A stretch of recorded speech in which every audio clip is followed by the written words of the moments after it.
Welcome back to my channel. आज हम देखिए क्या सीखने वाले हैं कि भाई ज़ीरो एफआईआर क्या होती है। तो ज़ीरो एफआईआर की सिंपल डेफिनेशन को समझेंगे। इस ज़ीरो इसे ज़ीरो क्यों कहते हैं ये समझेंगे। जुरिडिक्शन बेसिकली किस इलाका, जो इसकी जो टेंशन हमेशा रहती है भाई कहाँ पे करा सकते हैं हम अपनी एफआईआर, उसको हम समझेंगे। और बीएनएस के जो नए कानून, नए लॉ में जो अब इसका जिक्र है तो उसका मतलब समझेंगे। इजी रियल लाइफ एग्जांपल्स के साथ समझेंगे, सिंपल सिंपल भाषा में मैं आपको समझाऊंगा। पुलिस मना करे तो क्या करना चाहिए वो बात हम आज समझेंगे। केस ट्रांसफ़र का प्रोसेस भी समझेंगे कि अपने केस को कैसे ट्रांसफ़र कराया जाता है। आपके लीगल राइट्स के बारे में समझेंगे। तो ये वीडियो बहुत इंपॉर्टेंट होने वाली है। देखिए सबसे बड़ी मुश्किल क्या है, अक्सर जब कोई क्राइम होता है तो लोग घबरा जाते हैं। सबसे बड़ा कन्फ्यूज़न होता है कि कौन से पुलिस स्टेशन जाऊं। समझ ये नहीं आता कि मैं भाई अब मान लीजिए जो बगल वाला थाना है, कई लोग क्या होते हैं कि अपनी फैमिली के डर से नहीं जाते हैं। कई बार जो है पुलिस वालों से कोई वो थाने थोड़े से इस टाइप के होते हैं कि आपको लगता है कि वो मेरे एफआईआर रजिस्टर ही नहीं करेंगे। और भी रीजंस होते हैं कि आप कहीं और हैं उस टाइम पे। तो पहले रूल था कि जिस इलाके मतलब कि जुरिडिक्शन में क्राइम हुआ है उस स्टेशन में एफआईआर होगी।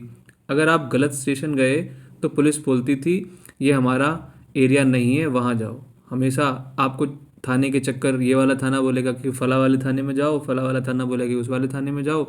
तो ये जो है, और एक आम आम आदमी को तो ये बातें समझ में आती नहीं है कि भाई मेरा जो एक्चुअली में पुलिस स्टेशन है कौन सा, क्योंकि कई बार जो है एरिया ऐसे डिवाइड हो रखे होते हैं। तो इसी एरिया के चक्कर में वैल्यूएबल टाइम वेस्ट ना हो, इसलिए जो है ज़ीरो एफआईआर का नाम आया। तो इससे क्योंकि टाइम बहुत वेस्ट होता था हमारा। देखिए ज़ीरो एफआईआर की डेफिनेशन क्या है, इसकी परिभाषा क्या है। ज़ीरो एफआईआर एक ऐसी एफआईआर है जो किसी भी पुलिस स्टेशन में रजिस्टर की जा सकती है, चाहे इंसिडेंट कहीं भी हुआ हो। देखिए घटना कहीं पे भी घटी हो, आप अपने एफआईआर को कहीं पे भी लिखवा सकते हैं, ये आपका राइट है। और ये बीएनएसएस के नए सेक्शन में ऐड है। इसका मतलब है स्टेशन का जुरिडिक्शन इलाका अब रुकावट नहीं बनेगा। आप सबसे पास वाले स्टेशन जाकर कंप्लेंट लिखवा सकते हैं। तो ये बार बार जो पुलिस वाले आपको भगाते हैं कि यहाँ जाओ वहाँ जाओ, उसका झंझट खत्म। आपके पास में जो भी पुलिस स्टेशन है वहाँ जाइए और अपनी रिपोर्ट लिखवा दीजिए। देखिए इसे ज़ीरो क्यों कहते हैं, देखिए इसका भी तो मतलब समझ में आना चाहिए कि भाई ज़ीरो एफआईआर का मतलब है क्या। देखिए नॉर्मल एफआईआर एक सीरियल नंबर होता है, जैसे एफआईआर नंबर 125 2023 की। लेकिन ज़ीरो एफआईआर में कोई नंबर नहीं होता। ज़ीरो का मतलब देखिए क्यों ज़ीरो क्यों लिखा गया इसको, क्योंकि आप जिस पुलिस स्टेशन में जा रहे हैं वो आपका पुलिस स्टेशन नहीं है।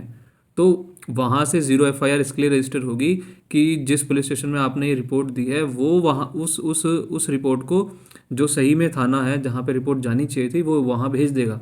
तो वो वाला थाना उस पर नंबर चढ़ाएगा। तो जब वो नंबर चढ़ाएगा तो उसमें एफआईआर का नंबर आ जाएगा, लेकिन तब तक ये ज़ीरो रहेगी क्योंकि इसमें कोई आपने सही जगह पे उसको दिया नहीं है। ठीक है, ज़ीरो ज़ीरो नंबर, इस एफआईआर का ज़ीरो नंबर दिया जाता है क्योंकि ये उस स्टेशन का केस नहीं होता है ना, क्योंकि जैसे मैंने आपको बताया। फिर ट्रांसफ़र जो है रेडी रजिस्टर करने के बाद इसे रियल जुरिडिक्शन वाले स्टेशन भेजा जाता है जहां इसे रेगुलर नंबर मिलता है। जैसे मैंने आपको बताया कि जो है पुलिस जिस थाने में आप गलत जगह गए हो, अब तो देखिए गलत नहीं है, कहीं भी जा सकते हैं, तो वो थाना क्या करेगा, सही जगह इसको भेज देगा और जो उसमें रेगुलर नंबर होता है वो उसमें चढ़ जाएगा। अब देखिए ये कॉन्सेप्ट कब आया। देखिए zero FIR concept Nirbhaya case 2012 के बाद जस्टिस वर्मा कमेटी की रिकमेंडेशन पर लगाया गया।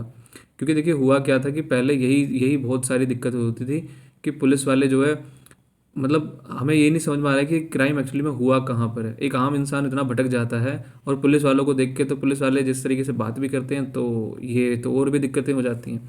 तो ये निर्भया के टाइम से ये जस्टिस वर्मा की कमेटी थी जिसने इस बात को रिकमेंड किया। क्योंकि कई बार पुलिस एरिया का बहाना बनाकर विक्टिम्स को भटक भटकाती रहती है पुलिस, जिससे एविडेंस सबूत मिटने का डर रहता है। इसलिए इसे मैंडेटरी बनाया गया, क्योंकि जब तक आप सही जगह पे पहुंचेंगे तब तक तो जो है एविडेंस वगैरह और जो जितने भी सबूत हैं उनका पता नहीं क्या होगा। तो इसलिए इसको नई चीज़ में लाई गई ताकि जो है इससे बचा जा सके। देखिए नए कानून बीएनएसएस में क्या है, अब नया कानून आया है। देखिए भारत के नए कानून बीएनएसएस 2023 ने इसे बिल्कुल क्लियर कर दिया है। सेक्शन 173, अगर 173 ऑफ बीएनएसएस देखेंगे, ये सेक्शन कहता है कि हर इन्फॉर्मेशन जो कि कॉग्निजेबल ऑफेंस है यानी कि सीरियस क्राइम के बारे में है उसे रजिस्टर किया जाएगा, चाहे क्राइम कहीं भी हुआ हो। तो बेसिकली बीएनएसएस में ये मैंडेटरी, अब ये पहले तो था नहीं इससे पहले, तो अब ये इसको स्पेसिफिकली लिखा गया है सेक्शन 173 बीएनएसएस के अंदर। तो अगर कोई सीरियस नेचर का ऑफेंस है, जैसे कि रेप, मर्डर, चोरी, ये जो इस तरह के जो केसेस हैं, उनको जो है पुलिस वाले दर्ज कर सकते हैं बिना किसी उसके। अब देखिए ज़ीरो एफआईआर कब काम आती है। पहली बात देखिए, इमरजेंसी सिचुएशन में, जब टाइम बहुत कम हो और फ़ौरन एक्शन लेना ज़रूरी हो। अब आपके पास समय तो है नहीं और आपको एक्शन फटाफट लेना है, तो तब इमरजेंसी सिचुएशन में चाहिए। ट्रैवल के वक्त, ट्रेन या बस में ट्रैवल करते वक्त अगर एक्सीडेंट या चोरी हो जाए, अब देखिए जब आप ट्रेन के अंदर चल रहे हैं तो आपको पता कैसे चलेगा कि मेरा एक्चुअली में थाना कौन सा है, अब बीच में कहाँ चोरी हुआ है, इतनी सारी जगह से ट्रेन निकल के जाती है। तो ट्रैवल के वक्त में अगर कुछ ऐसा हो जाता है आपके साथ, तब सीरियस क्राइम है, मर्डर, रेप या किडनैपिंग जैसे केसेस में तुरंत एफआईआर ज़रूरी है, क्योंकि आप वहाँ पे ये भटकने का काम नहीं करेंगे, आपको फटाफट से, क्योंकि इसके अंदर क्या होता है, अगर मर्डरर है तो फटाफट से उसको पकड़ा जाता है, रेपिस्ट को पकड़ा जा सकता है, किडनैपिंग में है तो जितना जल्दी हो सकता है वो फटाफट से पकड़ा जा सकता है व्यक्ति। देखिए ज़ीरो एफआईआर कैसे लिखवानी चाहिए। देखिए आपने जो सबसे पास वाले पुलिस स्टेशन पे जाइए, चाहे वो एरिया कोई भी हो, ठीक है, कोई भी एरिया हो वहाँ पे आप चले जाइए, ठीक है। वहाँ पर जाके आपको इंसिडेंट की पूरी जानकारी लिखित में दें, या फिर आप मोल अपने मतलब लिख के दे दीजिए उस कंप्लेंट को, या फिर क्या है कि या फिर बोल के दे दीजिए, लिख के दें, बोल के दें, कोई दिक्कत नहीं है, ठीक है। और वहाँ पे स्पेसिफिक रिक्वेस्ट करें कि please register A zero FIR, उनको बिल्कुल कहें, क्योंकि वो आपको जब भगाएंगे तो आपको कहना है जी मेरी एफआईआर लिख लीजिए, उसको भले ही ज़ीरो लिख लीजिए, क्योंकि वो आपके थाने की नहीं है, तो क्या हुआ, आप जहाँ जहाँ की है वहाँ की वहाँ पे भेज दीजिए। और बाद में आपको एक फ्री ऑफ कॉस्ट जो उसकी एक जो कंप्लेंट है, एफआईआर है, उसकी जो आपको कॉपी ज़रूर मिलेगी, तो उसका वो आपका राइट भी है, तो आप अपना उसको हक से मांगे, ठीक है।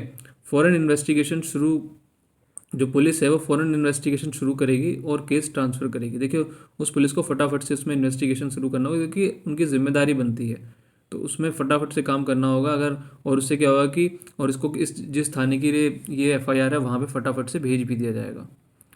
पुलिस मना नहीं कर सकती। अगर कोई पुलिस ऑफिसर ज़ीरो एफआईआर लिखने से मना करता है तो वो कानून तोड़ रहा है।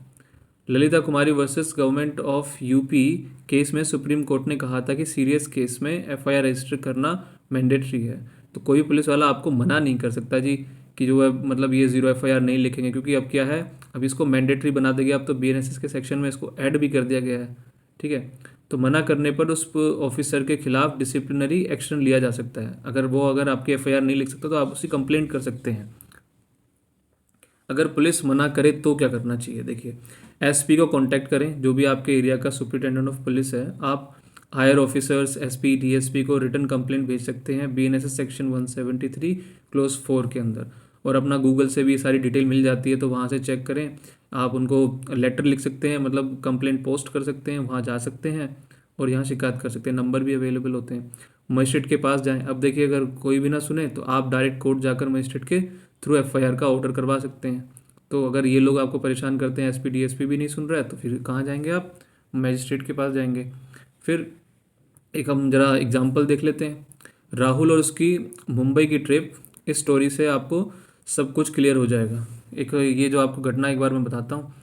तो एग्जांपल है, राहुल दिल्ली का रहने वाला है, वो ट्रेन से मुंबई जा रहा था, ठीक है। रात को जब ट्रेन कोटा में यानी कि राजस्थान के पास थी, तब किसी ने राहुल का बैग, लैपटॉप और वॉलेट चुरा लिया। अब उसको पता नहीं ना कहाँ पे ये चीज़ हुई है, कहाँ घटना घटी है। राहुल परेशान हो गया, उसके पास पैसे नहीं बचे और वो कोटा में उतर नहीं सकता था, क्योंकि उसे मुंबई में ज़रूरी काम था। अब बेचारा एक तो उसके पास अब कुछ है नहीं, अब वो करे क्या।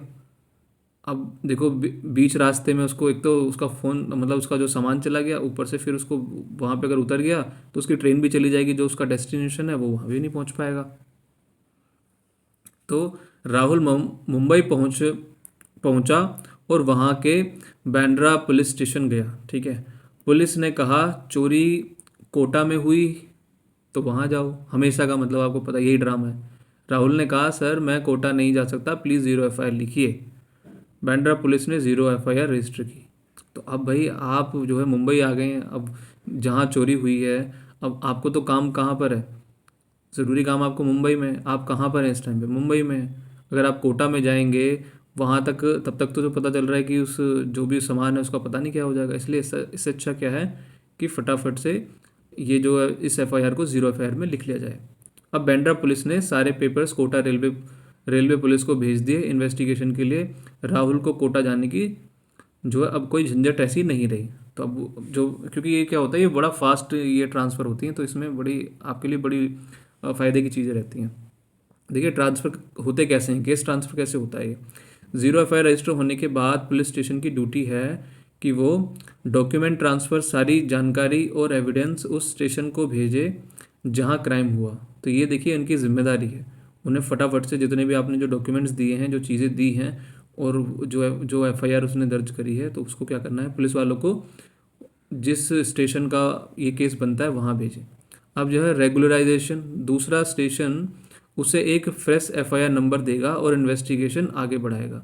तो जो जिस एरिया का ये एक्चुअली में एफआईआर है, जहाँ का, क्योंकि देखिए कोटा में हुआ है, तो कोटा का जो पुलिस स्टेशन है इसमें एक नंबर चढ़ा देगा, ठीक है, और इसमें इन्वेस्टिगेशन जांच पड़ताल स्टार्ट कर देगा। तो आपका जो है चक्कर काटने की जो अब ये ज़रूरत नहीं पड़ेगी। ज़ीरो एफआईआर के बाद के देखिए क्या होगा, इसके फ़ायदे बहुत सारे हैं। सबसे पहली बात है, देखिए फ़ायदा क्या है और क्यों ज़रूरी है। टाइम सेविंग है, आपको सही जुरिडिक्शन ढूंढने में वक्त नहीं गंवाना पड़ता। क्योंकि देखिए मैंने जैसे बार बार कहा, आम इंसान को नहीं पता कि भाई कौन सा पुलिस स्टेशन है उसका। और बेसिकली मान लीजिए आपके घर के पास वाला पुलिस स्टेशन तो आपको याद है, लेकिन अब कहीं और एरिया में है, वहाँ चोरी हुई है, तो एफआईआर तो वहीं होगी, आपके घर वाले थाने में तो नहीं हो सकती एफआईआर। तो आपको वहाँ जाना है, अब वो उस एरिया में आप भटकते रहेंगे, तो इसलिए जो है टाइम सेविंग इसमें होती है। फिर आता है एविडेंस कलेक्शन, पुलिस तुरंत स्पॉट पर जा सकती है ताकि सबूत ना मिटे। तो पुलिस देखिए, क्योंकि यहाँ पे एविडेंस जो फटाफट से मिल सकते हैं, जहाँ पे घटना घटी वहाँ पे पुलिस जा सकती है और सबूत इकट्ठा कर सकती है। क्रिमिनल को कैच करना, देर नहीं होगी तो क्रिमिनल के भागने के चांसेस कम होंगे। क्योंकि अगर आपने एफआईआर को देर में अगर दर्ज कराया, तो मान लीजिए मुंबई से काम निपटा के जब आप कोटा पहुंचोगे तब तक तो बहुत देर हो चुकी होगी, तब तक तो जो है क्रिमिनल को पकड़ना ही मुश्किल हो जाएगा। फिर विक्टिम का कंफर्ट है, भाई आपको जो थोड़ी सुविधा मिल गई। परेशान इंसान को दूर दूर तक ट्रैवल नहीं करना पड़ता। अब एक तो वैसे ही आपके साथ चोरी हुई है, ठीक है, पुलिस का एक तो वैसे ही ये उनकी वजह से होता है ना, उनकी उनकी उनकी नाकामयाबी की वजह से होता है। तो अब आप एक तो वैसे ही विक्टिम है और फालतू में बिना मतलब में इधर उधर भटकते रहेंगे। तो याद रखने वाली बातें देखिए क्या है, ज़ीरो एफआईआर सिर्फ सीरियस कॉग्निजेबल क्राइम्स के लिए है। अगर वो सीरियस ऑफेंस है, चोरी चकारी भी बिल्कुल है, ठीक है, स्नैचिंग वगैरह जो ये सब जो होती हैं, लूट वगैरह, रेप, मर्डर जितने भी होते हैं, ये सब सीरियस होते हैं। इसका नंबर हमेशा ज़ीरो होता है। जैसे हमने सीखा कि ज़ीरो क्यों होता है, क्योंकि उस थाने का वो एफआईआर नहीं है। इसे किसी भी स्टेट या सिटी के स्टेशन में फाइल किया जा सकता है, आप जहाँ भी हैं वहाँ इसको दर्ज करा सकते हैं। एफआईआर की कॉपी नहीं मांगना, उसकी कॉपी मांगना आपका हक है। तो देखिए आपका राइट है, ठीक है, आपको कॉपी फ्री ऑफ कॉस्ट मिलेगी, उसके पैसे भी नहीं लिए जाएंगे। ये आपका टाइम और कानूनी झंझट बचाती है, ठीक है, ये आपका समय बचाएगी और बिना मतलब की जो माथापच्ची है उससे भी आपको बचाएगी। धन्यवाद। आपको वीडियो अगर अच्छी लगी है तो प्लीज़ को लाइक करें, शेयर करें, चैनल को सब्सक्राइब करना ना भूलें। Thank you so much.